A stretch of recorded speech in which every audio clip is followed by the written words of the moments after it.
Amén. Dios les bendiga, mis estimados hermanos. De aquí en adelante no voy a esperar 5, 10 minutos que entren los demás, sino que voy a comenzar inmediatamente la enseñanza. Y los que entran después ya pueden oír la grabación, porque el tiempo es muy valioso y estos programas también se están pasando por la radio. Así que les voy a invitar a que abran su Biblia a Isaías capítulo 45. Estamos en Mateo 24. Mateo capítulo 24 y estamos estudiando los postreros días. Y esa enseñanza vamos a continuarla por varios días. Pero aquí vamos a hacer un paréntesis y vamos a retornar a la ciudad de Jerusalén, porque quiero compartir con ustedes algo muy importante.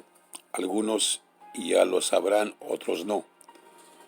Y tiene que ver con Jerusalén y tiene que ver con nuestro presidente de los Estados Unidos, el presidente Donald Trump. Acabo de escuchar algo este día, un mensaje de parte de un pastor de México, y es creo que mañana, después de que lo estudie, es una grabación como de 6 minutos. Quiero tocarla para que ustedes la escuchen. Y esto que escuché y también lo que ha estado ocurriendo en estos días, en que se abre el país y no se abre, hay un conflicto grande entre el presidente que quiere abrir el país, y ustedes ya escucharon lo que dijo el otro día. Advirtió a los gobernadores que era necesario que abrieran las iglesias. Dijo, ¿cómo es que están abriendo los centros nocturnos, las licorerías, los centros de aborto, los restaurantes, los centros comerciales? Dijo, no está bien que no permitan que abran las iglesias, y si no las abren, yo voy a dar una orden que supere la de los gobernadores. Y luego dijo al final, porque en este país necesitamos más oración, no menos oración. Esto es muy importante. No estamos entrando aquí en la política, estamos hablando de la palabra de Dios. Por eso quiero que leamos Isaías capítulo 45. Hay una guerra cultural que no nos imaginamos. Por eso quiero que escuchen ustedes mañana. Voy a tocarles. Yo no voy a narrar lo que escuché, sino que voy a tocar el día de mañana. Voy a tocar esta grabación que se me envió en este día. Es una advertencia, un pastor en México. Y tiene que ver con lo que estoy ahorita aquí diciendo. Entonces, también hoy este día escuché de una reunión que tuvo el presidente con un grupo de más de 100 líderes evangélicos. Y él despidió a la prensa y quiso platicar nomás con los líderes evangélicos. Pero hubo un Judas ahí, quien grabó la reunión. Entonces la prensa, entonces dijeron, aquí está lo que estuvo hablando en secreto con los pastores y los líderes religiosos, el presidente. Y en palabras sencillas y breves, lo que les dijo, ustedes están una elección separados de la libertad religiosa. Viene persecución, el odio que está en contra mío hoy va a estar en contra de ustedes. Les dijo claramente, yo no soy el mejor cristiano, no soy la mejor persona ni cristiano, y no pretendo serlo. pero yo creo en lo que ustedes creen. Yo creo en lo que ustedes hacen. Yo creo en lo que ustedes predican y estoy aquí para defenderlos. Pero si ustedes no se mueven, tenemos elecciones en este año 2020 y al entrar el otro partido, ya anteriormente lo había dicho yo, no lo dijo esta ocasión lo dijo el presidente, en otra ocasión lo dijo un judío, un judío que tiene un programa radial y también por internet y el judío se llama Ben Shapiro. Y Ben Shapiro, entonces él dijo hace meses, yo guardé la grabación, dijo: cristianos, cuando salga esta administración, agárrense, porque la guerra en contra de ustedes y los judíos religiosos y las iglesias evangélicas, y esta es la palabra que usó en inglés, it's going to be brutal, va a ser brutal. Entonces, tenemos que entender una cosa, que el tiempo que tengamos, y lo dijo claramente Ben Shapiro, dijo, mientras esté este presidente, estamos seguros, los evangélicos, los cristianos y también los judíos. Pero al no estar, entonces dijo, agárrense. Entonces hoy dijo, es tiempo de preparación. Yo he tomado estas palabras y otras más también de un doctor psicólogo, el doctor, no recuerdo en este momento su nombre, pero ahorita en el proceso me recuerdo, les digo su nombre. Es un psicólogo, no un predicador ni un profeta, es un psicólogo que también habla lo mismo y dice lo mismo. Y está también completamente a favor de los preceptos bíblicos. Y cuando yo he escuchado a un psicólogo, cuando he escuchado a un hombre de la prensa, un joven judío, hablar estas cosas de advertencia y advertir a los cristianos que el presidente y la administración presente están para defender, escuchen bien, la libertad religiosa que tenemos hoy. Hay que valorarla. Lo digo esto porque me detuve de la enseñanza que estaba dando, porque esto es urgente. Esto es urgente. Se está peleando una guerra cultural en el escenario político, pero la guerra en verdad no es cultural ni es política.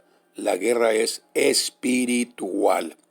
Por eso es necesario que la iglesia responda y deje la tibieza, la iglesia deje las divisiones, deje que mi ministerio, tu ministerio y nuestro movimiento, nuestras revelaciones y las tuyas Eso es absurdo en el tiempo que estamos viviendo.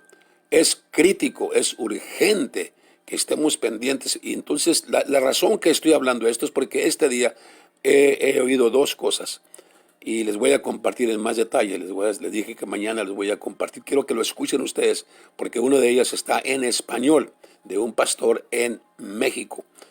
Y lo que está diciendo es la verdad. Y está advirtiendo, viene persecución. Yo, dijo, voy a dejar el templo, el edificio, porque yo no voy a dejar que el gobierno dicte qué es lo que yo debo hacer y predicar. El gobierno no está para dirigir a la iglesia. Debe estar para proteger los derechos que tenemos aquí hoy en este país y en otros países. Pero eso está en la balanza. Y creo que todos mis hermanos mexicanos no estén cegados con el asunto de que el presidente actual es un racista, porque es lo que se le ha dicho en la prensa una y otra vez. Tenemos que quitarnos los lentes de mexicanos y ponernos los lentes de hijos de Dios y ver las cosas por la palabra de Dios. Dijo uno de los políticos, no recuerdo cuál fue, pero dijo, la peor cosa, un político del lado izquierdo, un político del lado demócrata dijo, la peor cosa que ha hecho el presidente Trump, la peor cosa es cortar fondos para los abortos. El aborto no es nada menos que la adoración de Baal. No cambian las deidades, son los mismos demonios que estaban desde el tiempo de Elías el profeta hasta el tiempo presente. Entonces necesitamos nosotros estar despiertos a la realidad que nos está enfrentando hoy. Necesitamos despertar los líderes, los pastores, los líderes de ministerios. No es el tiempo de jugar la política y quién tiene más gente o me ganaron la gente. No, ya no es tiempo de eso. Hay que caminar con corazón limpio, corazón íntegro. Hay que amarnos, hay que perdonarnos y hay que trabajar juntos en el Espíritu. Nos necesitamos. El mundo está ardiendo, está en la balanza este país. Y tenemos un espacio de tiempo, pero hay elecciones en este año. Hay una guerra aferrada. Hoy, repito, el que está recibiendo todos los golpes es el presidente. Y mira lo que dicen de él, mira lo que hablan de él. Cuando no esté, esa guerra viene en contra de nosotros, porque él representa lo que la iglesia cree, antiaborto, anti matrimonio del mismo sexo, anti la corrupción, a favor de Israel. Todo eso que el presidente actual está apoyando es lo que aborrecen estas gentes, porque ni ellos saben por qué tienen tanto odio, pero el enemigo sí conoce lo que está ocurriendo. Lean conmigo, por favor, Isaías 45, verso 1.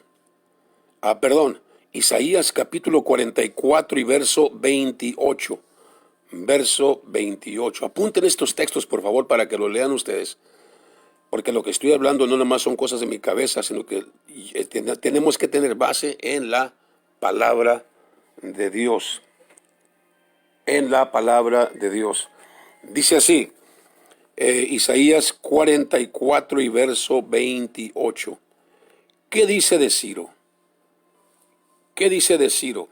Dice Dios, es mi pastor y cumplirá todo lo que yo quiero, en diciendo a Jerusalén, serás edificada y al templo serás fundado.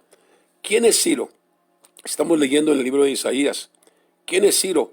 Ciro fue el rey del imperio pagano, el imperio de Medos y Persa, de Persa, no de Medos, de Persa. El reino, el imperio pérsico, que fue un imperio mundial después de Babilonia, y luego Medos y Persa, y quedó Persa. Después fue Grecia, y luego fue Roma. Eso vamos a leerlos después en el libro de Daniel. 4 imperios.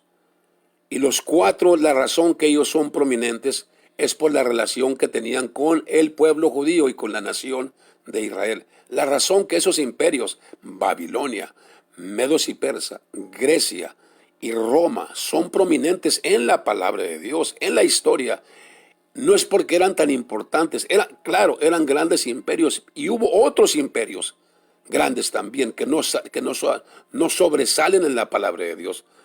¿Por qué? Alguien preguntó por qué la Biblia no menciona a aquellos? Entonces la Biblia no está completa. Oh, no. Estos imperios son grandes imperios, los que acabo de mencionar. Babilonia, Persia. ¿Quién era el rey de Babilonia? Nabucodonosor. ¿Quién fue en este caso el rey de Persia mencionado? Ciro. ¿Quién fue el rey del imperio griego? Alejandro el Magno. ¿Quiénes fueron los líderes de Roma? Los Césares. Y entonces aquí tenemos, y repito, y la razón que estos reinos son prominentes es por su relación con el pueblo de Israel, con el pueblo judío. Entonces Ciro es el rey de Persia, y cuando Isaías escribe su libro, Isaías profetiza, el imperio imperio pérsico todavía no existía. Oigan bien, todavía no existía, pero y tampoco, si no existía el imperio, pues tampoco menos el rey del imperio. y el rey se llamaba Ciro. Pero Dios, más de 100 años antes, habla del rey futuro, del futuro imperio de Siria, perdón, de Persia. Y el rey se llama Ciro. ¿Y cómo sabemos? Porque después al leer la historia bíblica, vamos a encontrar toda la historia en el libro de Daniel. Allá también en Crónicas vamos a encontrar las crónicas, vamos a encontrar la historia de Ciro. Y podemos leer la historia, pero en este caso, aquí, era más de 100 años antes, no recuerdo exactamente, pero más de 100 años, fácil, en que antes de que existiera el reino pérsico y el rey Ciro, pero Dios ya lo conoce por nombre. ¿Y qué dice Dios de él, de Ciro? Repito, Persia no es un gobierno sagrado, pueblo de Dios. Es un reino pagano, un reino oscuro, cuyos consejeros, los consejeros del rey, eran brujos, hechiceros. Esos eran siempre y los han sido en cada generación. Acuérdense de Egipto, Faraón, quien tenía encantadores, magos, astrólogos, eran los consejeros del rey. Y todos los reyes que leemos en la Biblia, incluyendo estos, Babilonia, todos los consejeros del rey de Nabucodonosor eran los magos, astrólogos, gente, hechiceros. Y Persia no era diferente, era igual. Y Ciro estaba también rodeado. Pero Dios había puesto entre ellos, ustedes conocen que en Babilonia Dios insertó a alguien de su pueblo entre los consejeros, y él fue superior a los demás: Daniel, Cedrac, Mesac, Abednego. Y aún también para el rey de Siria, ahí estaba Daniel influenciando, como dice la palabra del Señor: vosotros sois la sal de la tierra. Entonces, lo increíble es esto, que Dios habla de un rey pagano de esta manera. ¿Y qué dice del rey pagano Dios? Es mi pastor y cumplirá todo lo que yo quiero. En diciendo a Jerusalén serás edificada y al templo serás fundado. Recordemos que el pueblo judío estaban en el exilio en Babilonia y luego en Persia por 70 años. Y había profetizado el profeta Jeremías que ellos habrían de regresar. Dios castigó a su pueblo, los arrancó de Jerusalén, los arrancó de Judea. El templo fue destruido, la ciudad fue arrasada y fueron llevados cautivos a Babilonia y en Persia, donde estuvieron por 70 años. Pero dijo, a los 70 años van a regresar. Y vamos a ver quién estaba de rey entonces cuando llegaron los 70 años. Ciro estaba de rey. Y sigamos leyendo qué es lo que Dios sigue diciendo en profecía de Ciro. Verso 45 y verso 1. Así dice el Señor a su ungido, a Ciro, al cual tomé yo por su mano derecha para sujetar gentes delante de él y desatar lomos de reyes, para abrir delante de él puertas, y las puertas no se cerrarán. Y luego dice Dios de Ciro, repito, no está hablando de un profeta, de un pastor, de un apóstol, no, está hablando de un rey pagano a quien Dios va a usar.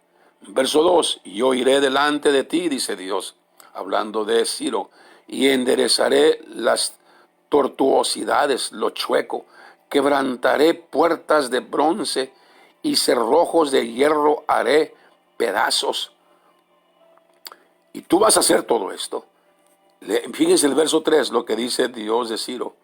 Y te daré los tesoros escondidos y los secretos muy guardados, para que sepas que yo soy el Señor, el Dios de Israel, que te pongo nombre. Le puso nombre. Todavía no nacía y ya lo estaba llamando por su nombre.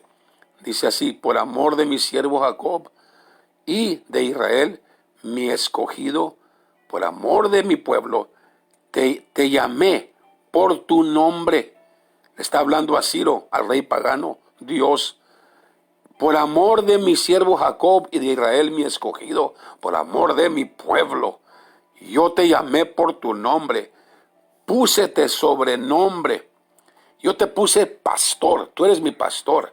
Te puse un sobrenombre y te dije, tú eres mi ungido, aunque no me conociste. Yo el Señor y ninguno más hay, no hay Dios fuera de mí. Yo te ceñiré, yo te voy a amarrar, aunque tú no me conociste, para que se sepa desde el nacimiento del sol y desde donde se pone que no hay más que yo el Señor, y ninguno más que yo. Esta es la escritura de Ciro. Hemos estado repasando la historia de Jerusalén y se me había pasado esto, pero hoy con lo que escuché me acordé, dije, esto es importante, esto es absolutamente importante que sepamos el pueblo de Dios, porque estamos en una encrucijada, mis estimados hermanos. Estamos en una encrucijada. Yo temo delante del Señor y temo que muchos de mis hermanos líderes pastores no entienden en verdad lo que está ocurriendo. Hoy es el tiempo en que necesitamos romper en las vidas personales del pueblo de Dios la tibieza espiritual. Número uno. Y número dos, necesitamos romper las divisiones, las contiendas, las separaciones. Esas paredes tienen que caer. Pero yo estoy mirando que con esto que ha ocurrido, ya como que pasó lo más duro, aparentemente, y no, ni con el shock de que esto sucedió, los corazones se han abierto aún. Y eso no puede ser ya tolerado.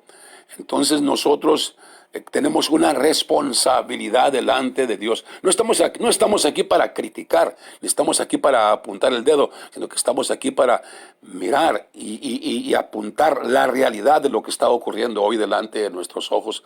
El mundo está ardiendo y Dios está moviendo las cosas, y así como hemos hablado de Jerusalén, hemos hablado de las dos trompetas. ¿Se acuerdan? 1967. ¿Quién tocó la trompeta? El rabino Shlomo Corneta. Así, Shlomo Gorenchik. Shlomo Gorenchik tocó la trompeta, y pasando 50 años, en el 2017, sonó la segunda trompeta. El presidente Donald trompeta, confirmando a la ciudad de Jerusalén, mudando a la embajada de Estados Unidos de Tel Aviv a Jerusalén. Todo esto es por orden, por decreto de Dios. Esto no ocurrió porque el hombre conocía a Dios. Aquí lo que leemos claramente, dijo el Señor, tú eres mi pastor, tú eres mi ungido, y aunque tú no me conociste, yo te voy a tomar de la mano y tú vas a hacer lo que yo quiero, lo que Dios quiere, y ningún diablo del infierno puede poner alto a lo que Dios ha decretado.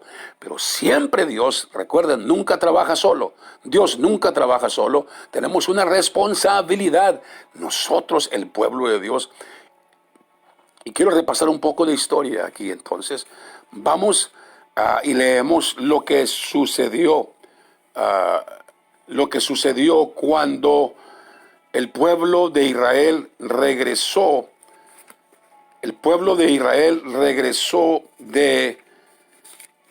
Vamos al libro de Esdras.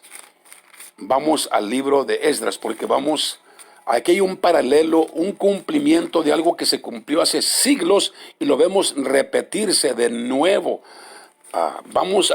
Entonces Dios puso a Ciro para que ayudara al pueblo de Israel, al pueblo judío, regresar a Judea, regresar a Jerusalén, a restablecer la ciudad de Jerusalén, que es el punto central de la profecía, como hemos estado hablando. Me interesa mucho, pero si no hablo esto, no vamos a poder valorar lo que ya hemos cubierto tocante a la primera pregunta de los discípulos. ¿Cuándo va a ser el templo destruido?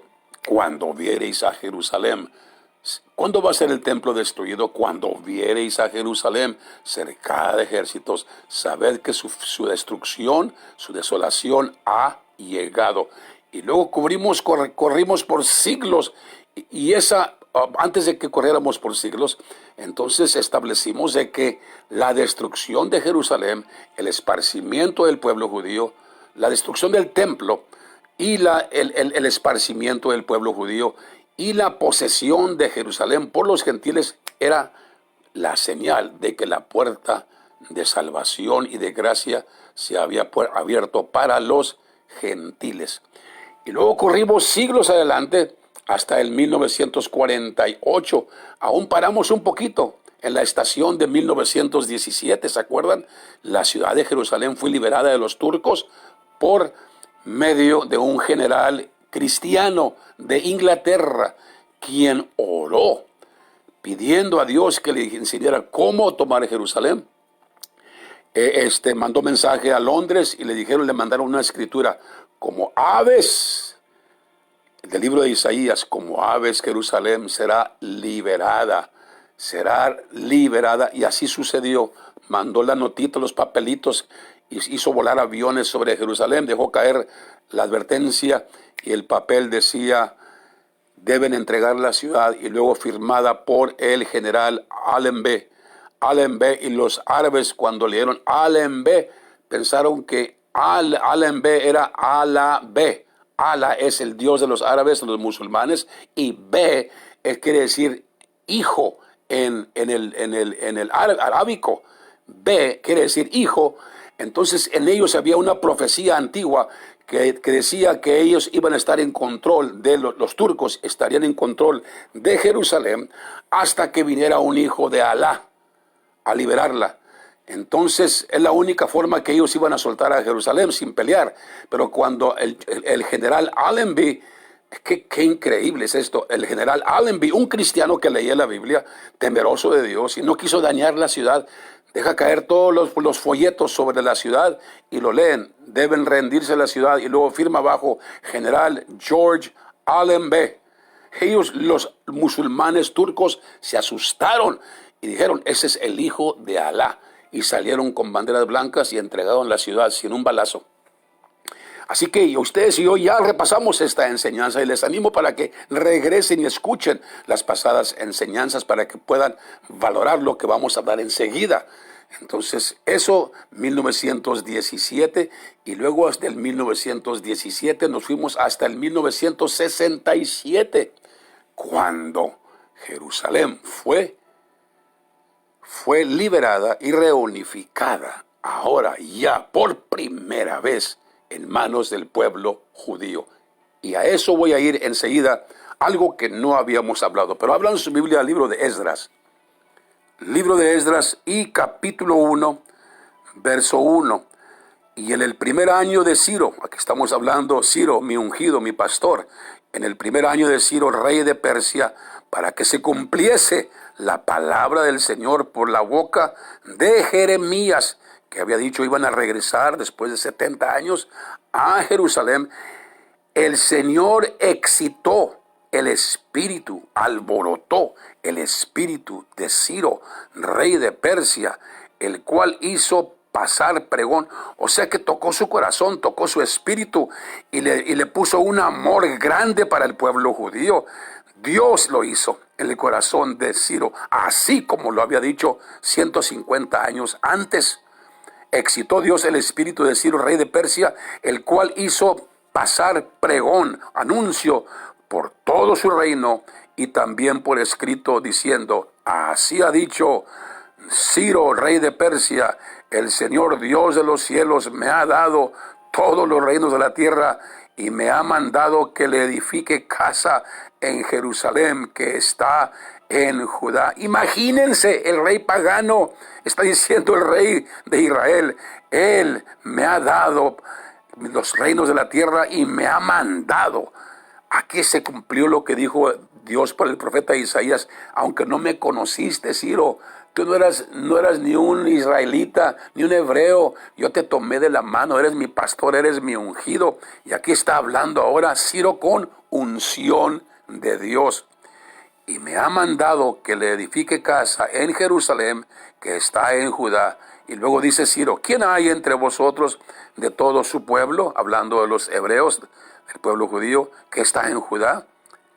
Y y edifique la casa al Señor Dios de Israel. Imagínense, el rey pagano está retando al pueblo, provocando al pueblo judío. ¿Quién hay de ustedes que quiera edificar la casa de Dios de Israel? Él es el Dios, la cual está en Jerusalén, o sea, la casa de Dios, el templo que está en Jerusalén. Verso 4. Y a cualquiera que hubiere quedado de todos los lugares donde peregrinare, los hombres de su lugar le ayuden con plata y oro y hacienda y con bestias, con dones voluntarios para la casa de Dios, la cual está en Jerusalén. No nomás les dejó regresar a edificar el templo en Jerusalén, sino que dio la palabra, sacó la chequera y financió todo el esfuerzo para edificar, para que regresaran y edificaran la casa de Dios en Jerusalén. Verso 5. Entonces, escuchen bien, este verso es muy importante. Bueno, todos son importantes, pero este tiene que ver contigo y conmigo. Entonces se levantaron. Ya leímos que Dios excitó el corazón de Ciro y él habló lo que habló. Verso 5. Entonces se levantaron las cabezas de las familias de Judá. Se levantaron, respondieron, y de Benjamín, y los sacerdotes y levitas, todos aquellos, ¿quiénes se levantaron?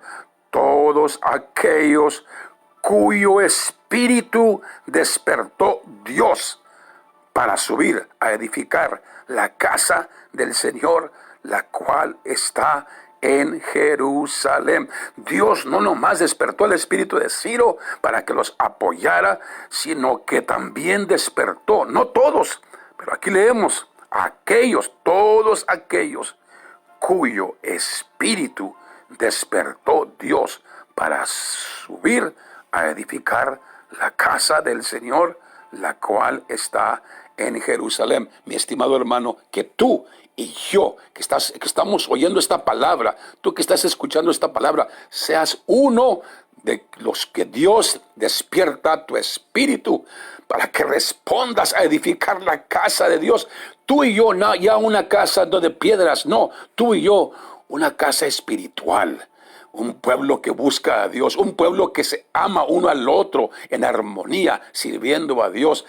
Dios despierta el espíritu de esos y por medio de esos Dios va a seguir haciendo lo que va a hacer. Dios les bendiga y les guarde, porque vamos a regresar, vamos a continuar con este tema el día de mañana. Compártalo con sus amigos, con sus conocidos, comparta el tema. Es importante, es crítico, es crucial. Ya no estamos hablando de un tiempo que vendrá, ya estamos en el futuro. Hemos llegado en el futuro, estamos en el futuro. Tiempo pasado se decía, los días que están por delante, vienen cosas, va a suceder. Ya estamos ahí, ya estamos aquí. Qué triste los que no despiertan, cuyo corazón no está despierto. Pero tú, que estás oyendo, mi estimado hermano, dile, Señor, excita mi espíritu. Levanta tu mano donde estás ahí y dile, Padre, se está cumpliendo tu palabra delante de nuestros ojos. Y aquí estamos, Señor.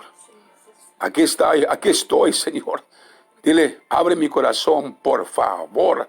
Abre mi corazón. Y yo voy a pelear, dile, Señor, porque yo no voy a despertar solo. Yo quiero que toda mi casa también despierte conmigo. Quiero que todos mis hijos, toda mi casa, todos mis nietos, toda mi generación. No quiero entrar solo a las puertas de la casa de Dios. No, que quiero llevar a toda la casa. Por eso no tenemos el lujo de bajar la guardia, mi hermano. No tenemos el lujo de dormirnos. No tenemos el lujo de estar adormecidos, distraídos. No, no es el tiempo. Es el tiempo de edificar el altar de Dios. Es el tiempo de reedificar a Jerusalén, la casa de Dios. Yo me alegré con los que me decían, a la casa del Señor iremos. Están desoladas los muros, hay tibieza, hay división, pero Dios nos ha llamado para reedificar, para que haya no tibieza, para que haya fervor, para que haya también armonía en el pueblo del Señor. Sí, Señor, no es con nuestra fuerza, mas con tu espíritu, oh Señor de los ejércitos. Gracias te damos en este día. Gracias te doy en este día, Señor. Que tu palabra penetre el corazón de cada uno de mis estimados hermanos, de cada uno de tus hijos, Señor, en este día. Gracias. Gracias por lo que escuché este día, Señor. Gracias. Y continuaremos con este tema crítico, crucial, el día de mañana, con el favor de Dios.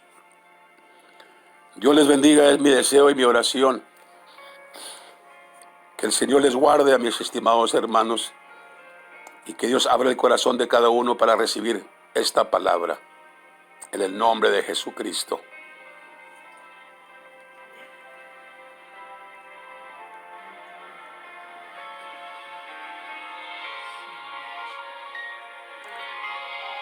Dios les bendiga y Dios les guarde. El Señor te bendiga y te guarde.